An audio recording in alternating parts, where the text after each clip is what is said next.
गोष्टीचे नाव भित्रा दगड। एका गावात एक मूर्तिकारक राहत होता। तो खूप छान छान मूर्त्या बनवायचा। तो जंगलात जायचा, दगड आणायचा आणि त्याच्या खूप चांगल्या चांगल्या मूर्त्या बनवायचा। एके दिवशी तो मूर्त्या बनवत होता तेवढ्यात सरपंच आले आणि म्हणाले, अरे मी माझ्या घरापाशी एक मंदिर बनवलं आहे, तू त्याच्यासाठी मूर्ती बनवशील का? मूर्तिकारक म्हणाला, हो मी बनवणार। तर मग सरपंच म्हणाला, ठीक आहे बनव। मग त्याने 2-3 दिवसात मूर्ती तयार करायला सुरुवात केली, तर त्याला दगडच सापडला नाही। तो जंगलात गेला आणि दगड शोधू लागला। तेवढ्यात त्याला एक दगड सापडला। तो खूप छान दगड होता आणि मग तो दगड घेऊन घरी आला आणि त्याने पाहिले तो जसं तो दगडावर वार करत होता, तो दगड चिलावला आणि म्हणाला, अरे माझ्या अंगावर घाव करू नको, मला दुख होते।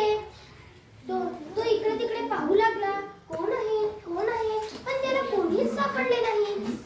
तो म्हणाला, अरे आता कोण बोलत आहे?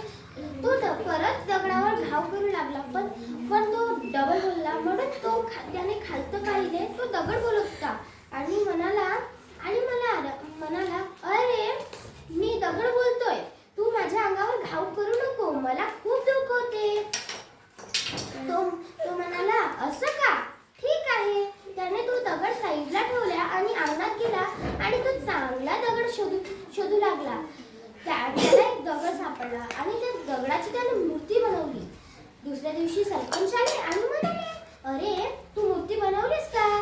तो म्हणाला, मूर्तिकार, हो मी बनवली आहे।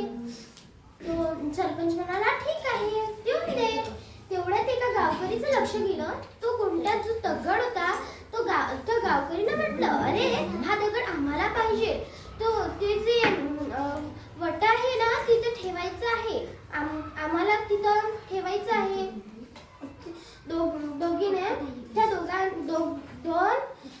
एक दगड घेऊन गेला आणि मूर्ती पण घेऊन गेली आणि त्याने त्या मूर्तीला मस्त मंदिरात ठेवले आणि जो दगड होता त्याने तो पटांगणात ठेवले आणि त्या दगडावर पाय भरून तो त्या दगडावरून पाय भरून लोक निघू लागले आणि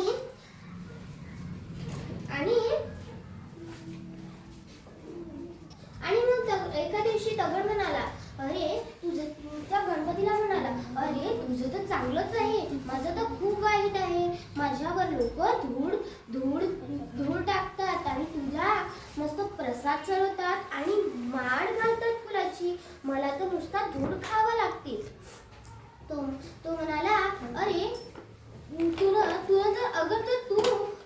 तू जर हे मूर्ती तुझ्या अंगाचा घाव होऊ दिला असता, तुझ्या अंगावर घाव होऊ दिला असता तर काय फरक झालं असतं? तो म्हणाला, ठीक आहे। मग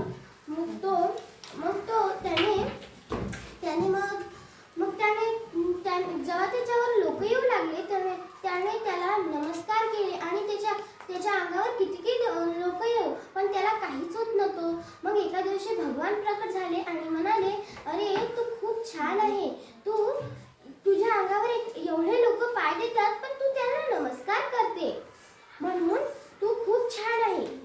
गोष्टीचे तात्पर्य,